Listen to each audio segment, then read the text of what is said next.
Hello and a very warm welcome to Sports Night. Tons of exciting stuff to get to tonight. Right you are, Kyle. Both the men's and women's basketball team looked to advance through the conference tournament, and the track team chased their way to another conference tournament.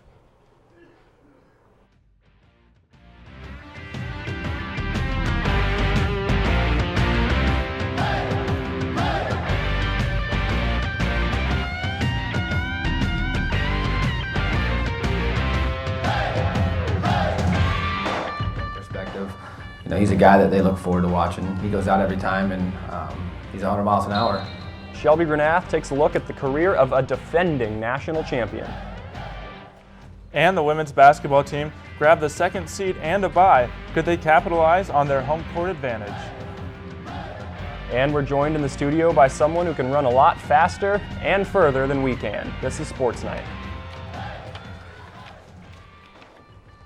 Welcome to the studio.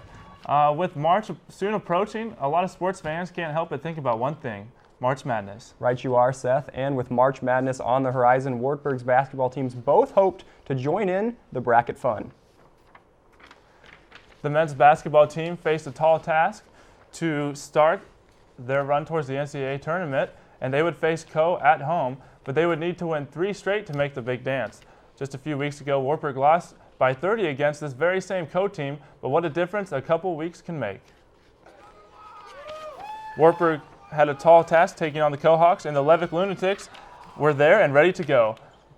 Jake Reiner got the night started as he drives through the lane for 2 here, and on the other end, David Mataloni misses the jump shot, but Seth Light is there for the rebound and the putback seen here. The Knights then had an 11-0 run with the help of Brandon Flanor, who uses a great pump fake to get his man in the air. He then went in for the easy 2. Knights are up 13-2. Later in the half, coach David Mataloni was able to make his jump shot, but missed all the rest and went 1 for 11 from the field. At halftime, the Knights were up 34-22. In the second half, it was all the Knights, as the closest to Co-Hawks got was 9. Thomas Perkins drains a 3 right here, but after the inbound, the Knights almost lose the ball but recover, and Trevor Dismore misses his shot, but Eddie Deemer is there for the putback. He led all scorers with 18 and also added 14 rebounds. At the end, Brandon Flanor finished off the Co-Hawks with some nifty dribbling seen here and a beautiful up and under move for 2. The Knights would go on to win 64-54. Wartburg dominated this game from the get-go, out-rebounding the Co-Hawks 50-31 and holding Co's shooting percentage to 29%. The Knights would go on to face top seed Luther. The Norse tied for the regular season conference championship, and they had the #1 seed in the conference tournament. Luther also swept the Knights this season, including a 17-point win just 6 days before. So it didn't look like Wartburg would have much of a chance, but that's why they play the games. The Knights showed their support for Tanner Kramer with t-shirt warm-ups, and Drew Crawford got things going early as he nails a tray on the first possession. Wartburg is up 3. Mitch Murphy slices past the defense for the easy lay-in, and Orange and Black's lead is 4. Luther got back into it when Zach Matos Pritchard lays it up over an extended Eddie Deemer. The game's tied at 15. Later on, Wartburg found their shooting last in the first half as Eddie Deemer makes the rare jumper. Orange and Black are up 9. They would maintain that margin going into halftime. Luther came out of the locker room ready to go with the help of this questionable and one from John Andrus. And Tyler Wiedemeyer later owns Drew Crawford. He gets the easy lay-in. Luther goes on a 7-0 run to start the half, but Brandon Flanor still had the hot sauce from the first half as he splashes the 3. Orange and Black are back up 3. Eddie Deemer muscles into the paint. He's right under the rim, and he cashes in on the easy lay-in. Wartburg's up 9. Then Deemer gets the feed from Murphy and throws down the thunderous dunk, and Wartburg is up 7. Luther would go on a run as Cale Austin hits the 3 from way back. The Norse are back within 2. After free throws tied things up at 53, the Knights came through in the clutch as Captain Crawford nails the 3, and Wartburg is back up 3 points. Murphy hits the crazy leaner in the lane, and the Knights are up 7. They can smell it with just 2 minutes left. Luther would put one last fight up, but it's not enough as Wartburg wins and heads to the championship for the first time in 4 years. Wartburg was on fire from beyond the arc, hitting an incredible 8 for 13 from 3. Eddie Deemer had his way. Down low, he scored 16 points and tallied 8 rebounds. Drew Crawford came up big in the contest as well. He made 3 of 4 from behind the three-point line. Wartburg moved on to play Dubuque in the conference championship game. It was the Knights' first appearance in that championship game since the 2008-2009 season. When we come back, the Knights look to continue their magical run through the conference tournament. And the women's team hope to do the same as the men, starting at home against the Spartans of Dubuque on Friday night in Levick. Welcome back to Sports Night. The men's basketball team was picked to finish dead last in the Iowa Conference, but after grabbing the 4th seed and rolling through top-seeded Luther, the Knights had a chance to end a 12-year NCAA tournament drought. Standing in their way was the Spartans of Dubuque. Wartburg split with them during the season, and the two teams squared off in a winner-take-all matchup Sunday afternoon on the river. Wartburg came out ready for this one as Mitch Murphy drives down the court and he finds Jake Reinhardt for the open lay-in, and a little bit later Murphy nails the open three-pointer. Unfortunately, it would be his only three-pointer of the game. Eddie Deemer backs a Dubuque defender into the post before finding a cutting Trevor Dismore, and that's about as easy as 2 points come. Dubuque would later on fight back as Mitch Michaelis hits the nice turnaround jumper. Nothing Thomas Perkins can do to stop him, and that keeps the Spartans within striking distance. Then Brandon Flanor drives into the paint and puts the difficult floater through the net. The Knights were in control of the game going into halftime. They lead by 6. Wartburg came out with that same intensity in the second half that we will see here in just a second. They pass it around the horn, nice ball movement, and Jake Reinhardt knocks down the open jumper. But the wheels would then start to come off as Isaiah Reeves hits not one, but 2 threes from the corner. There's the first, and that breaks the game wide open. Spartan freshman Andre Norris would take charge in the second half. He dishes an assist and dunks it later on. The Knights couldn't handle him. He finishes with 17 points. There's his thunderous slam. Senior Brandon Flanor tried all he could to make sure this wouldn't be his final game, but his career-high 20 points weren't enough as Dubuque dominated Wartburg in every facet of the game down the stretch, and the Spartans head to the NCAA tournament with a 73-60 victory. Let's hear from Coach. It's just unfortunate it kind of got away from us at the end, but, again, we were picked near the bottom there, or at the bottom, and the guys made it to the championship game. And the Knights season comes to a disappointing end, and Wartburg will have to say goodbye to 5 seniors, including Brandon Flanor, Mitch Murphy, Trevor Dismore, Jake Reinhardt, and Drew Crawford. All of them see significant playing time. We here at Sports Night thought it would be interesting to look into just what the difference between this year's Knights team and last year's Knights team was. Justin Zacconi goes inside the numbers with Wartburg's turnaround. Wartburg graduated former conference MVP Jordan Sadoff and 3 of his classmates last season, without an appearance in the conference tournament their last 2 years on campus, and consecutive sub-500 records. That has all changed in 2012-13. With Sadoff's 19 points to fill in the lineup, Coach Dick Paith has built his new-look team around senior guard Mitchell Murphy's passing skills. This has allowed the offense to flow smoother and get more guys open for jump shots. This season, the Knights have made about 1.5 more threes per game than last year. They've shot 70 more attempts in the field and are making them at a higher clip.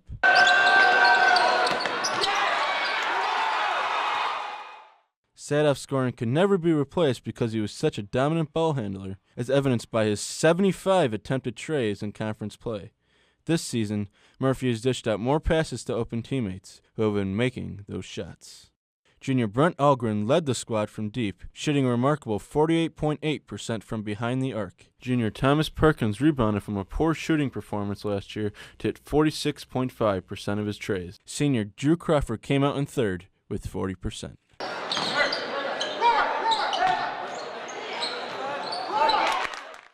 With Sadoff being gone, the team's points per game dropped by 3 points, while junior Eddie Deemer and Murphy picked it up on the offensive end.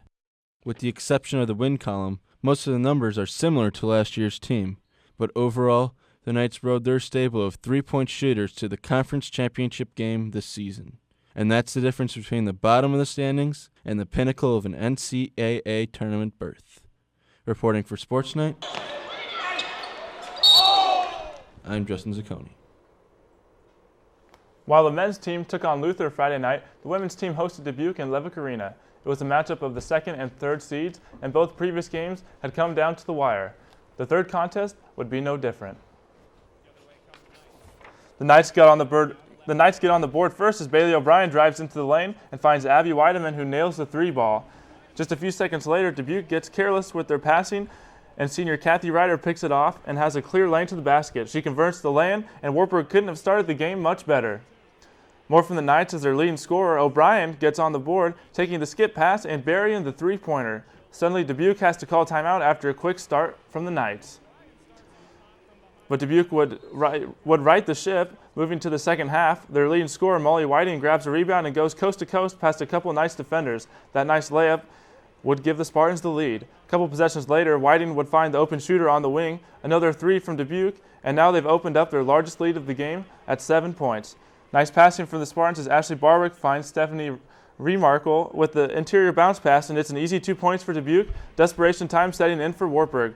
Bailey O'Brien refusing to give in in what could be her last game as a Knight. She abuses Remarkle right here with the spin move and lays it in. That would cut Dubuque's lead to 4 points late in the game. But it wouldn't be enough as Ashley Barwick closes out the game with clutch 3-point shooting. Knights unable to respond, and Dubuque leaves Levick with a 73-65 win. The Knights season comes to an end with a 16-10 overall record. Now over to Kyle, more on what to expect next season. With the women's basketball season now over, the Knights will lose 4 seniors to graduation, including starters Abby Weideman, Kathy Ryder, and leading scorer Bailey O'Brien. Wartburg finishes 16-10 on the season and 9-5 in conference play. The Knights' top returner for next season will be freshman Kaylee Clodovo, who was 3rd on the team, averaging nearly 10 points per game.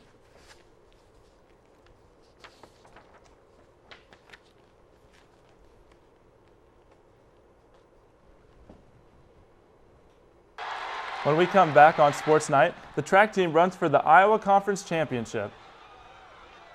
And later, Shelby Granath takes a look at the career of defending national champion Cody Silvestri. Welcome back to Sports Night. We'll be joined in the locker room by a surprise Knights runner in just a couple of minutes. But first, let's go through what turned out to be a nail-biter of a conference championship in Dubuque. In an outcome that surprised nobody, the second-ranked Knights women's team quite literally ran away with the conference championship. They finished with 262 team points, almost 200 more than second-place Luther. It was the 11th straight conference title for the women's team.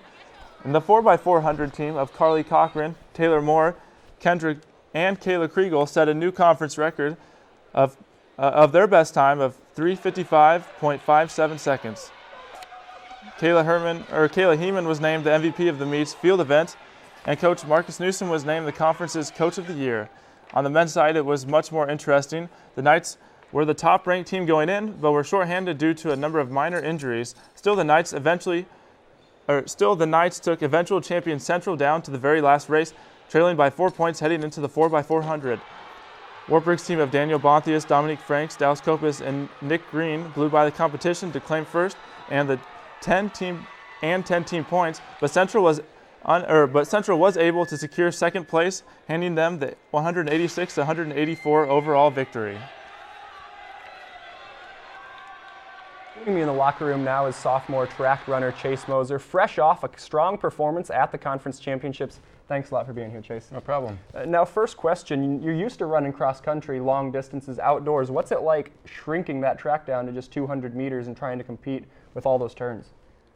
For me personally, it's a lot more fun. I like the shorter distance. The training, it's a different approach. You do a lot more on the track training, a lot shorter interval work, and it's really no different once you get used to it. And what's the atmosphere of the conference championships like? One thing different about track, obviously you can have all those spectators crammed into one spot. Right. Is that more an energy boost to run in there? Definitely. Conference is just a wired atmosphere, and it makes for really fun competing. It brings out the best in everyone there. So when you have hundreds of people screaming for you in the last turn, it makes for a really fun race. Your team fell 2 points short of a conference championship, 186 to 184. It came down to the last 4x400. What's it like to just have to watch? You know, your race is already over and you have to watch and hope these guys get it done. Yeah, it's tough. It's a tough pill to swallow, losing to Central by 2 points. But in that last 4x4, our guys did great. I mean, they won the whole thing. So all you could do is be proud of them, be proud of the accomplishments that we had this weekend, and look forward to outdoor season. And, you know, Coach Newsom, you always hear how he's so passionate and energetic. What's it like switching from Coach Johnson on distance, and obviously still part of the track team, but what's Coach Newsom like in just day-to-day practice? Yeah, it's definitely a different approach to coaching, but it's one that I enjoy a lot because you get the best of both worlds, really. Coach Newsom, like you said, very passionate, energetic coach, and he likes to display that when he coaches, and I think for a lot of people that really gets him going. And now, indoor track season's still not over, obviously. A couple weeks till the national champions. Also, a couple last chance meets coming up here. Yep. What's the attitude like? Is it just a feeling of desperation, you know? Is there's a couple people still trying to qualify?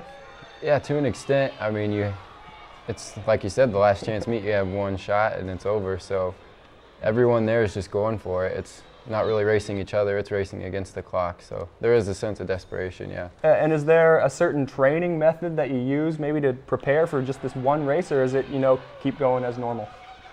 You keep going as normal. I mean, at this point, this late in the season, all the hard training's behind you, and now you're just focusing on running that one last race. So. And later on, you're going to be switching back to outdoor. Just a simple question, which do you prefer, indoor track, outdoor track, and why?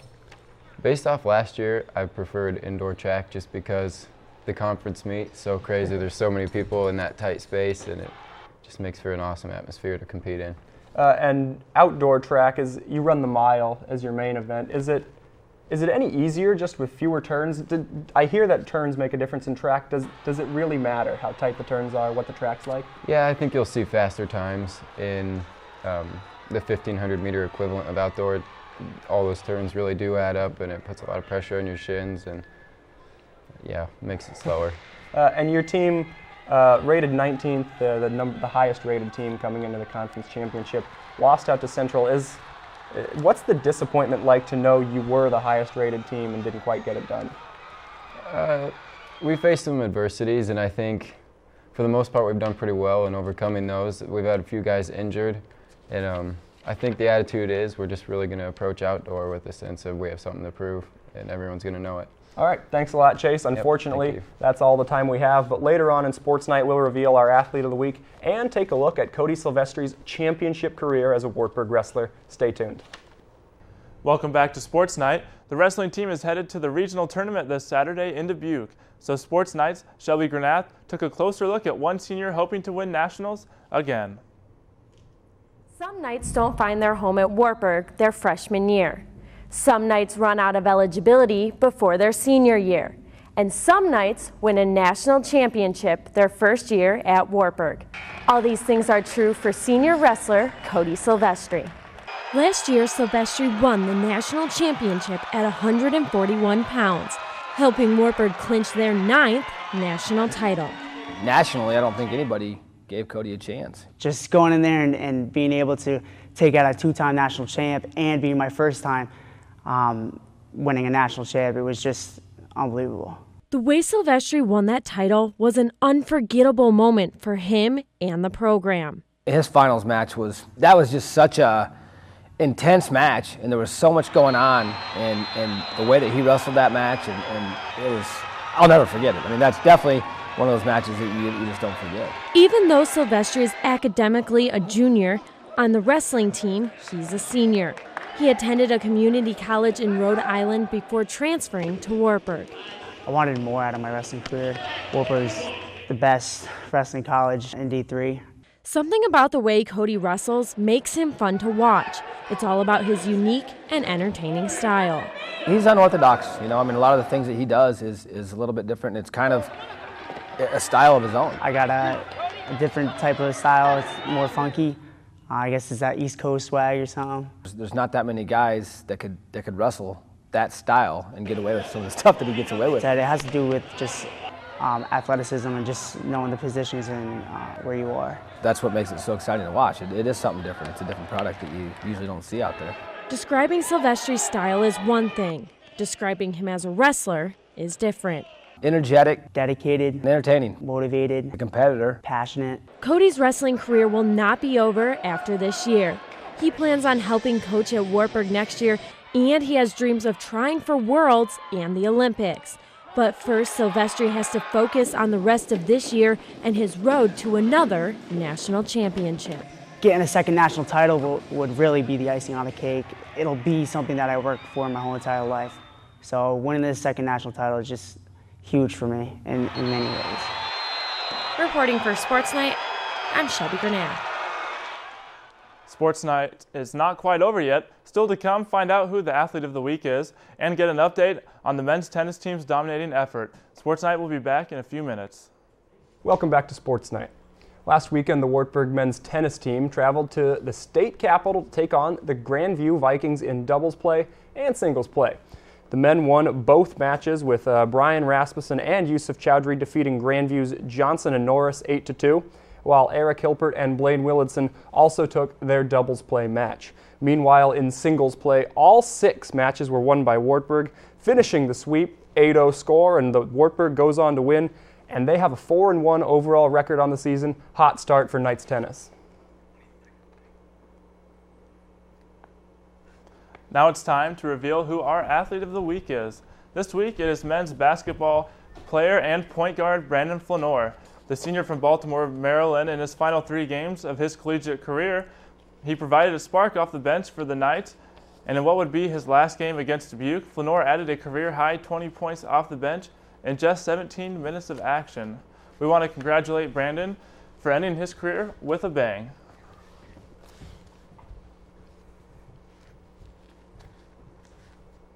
Now that's about all the time we have for SportsKnight tonight, but before we go, Seth, I got a question. You're part of the basketball team. What's it like to be part of the conference championship? Well, it was a great atmosphere. It was a great day for men's basketball. Just like Coach Pace said, we were picked to begin the season at the bottom, but we worked our way to the top. We had a great opening start to conference play, and we kind of fell off at the end, but in conference play, we stepped it back up, got to the championship. We had them on the ropes in the first half. We were up by 10, but it just didn't work out for us. Now that's all the time we have for this edition of SportsKnight. Remember, next week we will be off due to winter break. Well, wait a second, Kyle. This is probably your last show ever. Has it really hit you that you're a senior? I guess so. Why do you ask? I don't know. I'm just being curious.